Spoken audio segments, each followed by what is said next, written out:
Hello, and welcome to the This Happened Today in History podcast. I am your host, Mr. Miller. This podcast will cover a number of topics that happened on this date in history. Please visit the podcast webpage at thishappenedtoday.buzzsprout.com. There you can download the notes page, which will help you organize the information as well as develop your own ideas on how these events change the world around us. If you're interested in hearing more, please consider subscribing so you will not miss out on what happens tomorrow in history. Today is July 8th. In 1889, the Wall Street Journal began publishing on this day as sort of a news tip sheet for traders in New York City stock exchanges. When an anthology from its pages was published in 1960, the Nation assigned it to one Edward W. Ziegler, a former newspaperman. The byline read, and then an editor at McGraw-Hill, he described the journal as follows. Business began as a reaction to boredom. Although an intervention of distraction, it has now grown so important that most of this nation heartily endorses its ethic as our raison d'etre.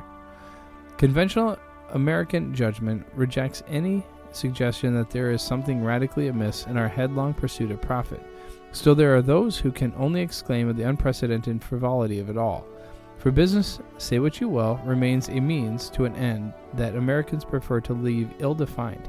Minute, ethereal, and fleeting hints that the Wall Street Journal may entertain similar thoughts make that paper a fascinating organ. Or perhaps one sees in it what one yearns to see. The bulk of the evidence points the other way, the loving, tender, and even sentimental vignettes of American businessmen and consumers impelling their persons, their talents, their hopes, and their capital with frightening consistency towards some transitory and probably worthless goal. A newcomer to the journal, or to this anthology from its pages, cannot expect the paper to be predictable except in these particulars.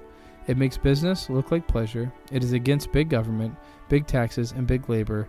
It is for the individual, particularly if he pays its bills. It is for the eggheads. It's for the simpler life of the farm, particularly if it is a farm that refuses government subsidy. It is also for business, big, small, or intermediate, and capital. And in 2008, the high cost of gas is one thing Americans didn't celebrate the holiday weekend. Retail gas prices in the U.S. inched higher overnight to a record high for the 7th straight day, a daily survey by Auto Club AAA showed Sunday. The national average price for a gallon of regular gas rose to an all-time high of $4.017, up from $4.013 the previous day. Gas prices have surged roughly 40% in the past year. Alaska has the highest gas prices in the nation. Drivers in that state pay an average of $4.61 per gallon of gas. The state with the lowest gas prices is South Carolina, where a gallon of gas costs $3.91 on average. Just 13 states have average prices below $4.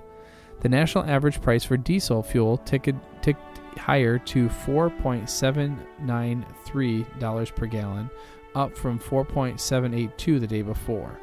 Record high gas prices have pinched consumers and forced many Americans to cut back on the amount of driving that they do. 31% of Americans have canceled or shortened their planned holiday weekend vacation because of rising gas prices, according to a CNN/opinion research poll released this week.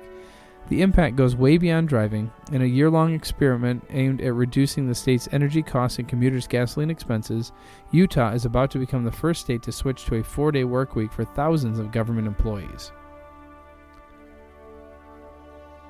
And then finally, in 2007, Boeing officially debuted the technologically advanced and environmentally progressive 787 Dreamliner in a celebration attended by employees, airline customers, supplier partners, and government and community officials. The 787 Dreamliner premiere was broadcast live in 9 different languages via satellite to more than 45 countries and webcast via Boeing.com and NewAirplane.com. Distinguished journalist and best-selling author Tom Brokaw served as a master of ceremonies for the event. Approximately 15,000 people attended the premiere at the Everett, Washington Final Assembly Factory. More than 30,000 participated via two-way satellite into the event in Everett from Japan, Italy, and locations in the United States. As many as 90 other locations around the globe involving 787 customers, partners, and many Boeing employees also chose to download the event live or watch it pre-recorded and host their own viewing event. In all, the 787 premiere potentially reached 100 million or more viewers, making it one of the largest corporate TV and internet broadcasts in history. This has been a wonderful and exciting day to celebrate this breakthrough airplane with our customers, employees, supplier partners, and our community, said Scott Carson, Boeing Commercial Airlines President and CEO. We are gratified that the 787 has been so strongly validated in the marketplace by our customers. The response is proof that the Dreamliner will bring real value to our airline customers, passengers, and the global air transportation system. The Boeing 787 Dreamliner, the world's first mostly composite commercial airplane, will use 20% less fuel per passenger than similarly sized airplanes, producing fewer carbon emissions, and will have a quieter takeoff and landing. Our journey began some 6 years ago when we knew we were on the cusp of delivering valuable technologies that would make an economic difference to our airline customers. In our business, that happens every 15 years or so we have to get it right, said Meg Bear, Boeing Commercial Airlines Vice President / General Manager of the 787 program. I am so proud of the men and women of Boeing and for our partners, employees in the 70 companies that have brought this airplane to the passengers of the world. Following the premiere, the first 787 Dreamliner will be completed in the Everett factory, including the installation of final systems, elements, interiors, and flight test equipment.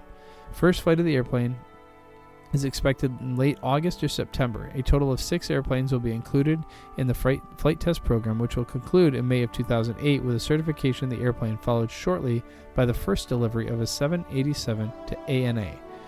To date, 47 customers worldwide have ordered 677 airplanes worth more than $110 billion at current list prices, making the Dreamliner the most successful commercial airplane to launch in history. The first 787 is scheduled to enter passenger service in May of 2008.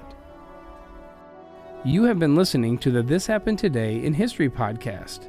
I thank you for listening, and I hope that you have enjoyed learning about historical events from the past. Thank you to the following websites for their information regarding today's topics: ThePeopleHistory.com, The Wall Street Journal at TheNation.com, Gas prices reach new heights at money.cnn.com, and Boeing 787 takes first flight at boeing.mediaroom.com. The music used as the background track for this podcast is Americana, created by Kevin MacLeod on Incompetech.com.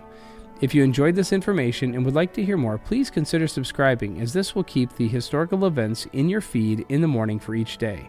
I hope you have a great day.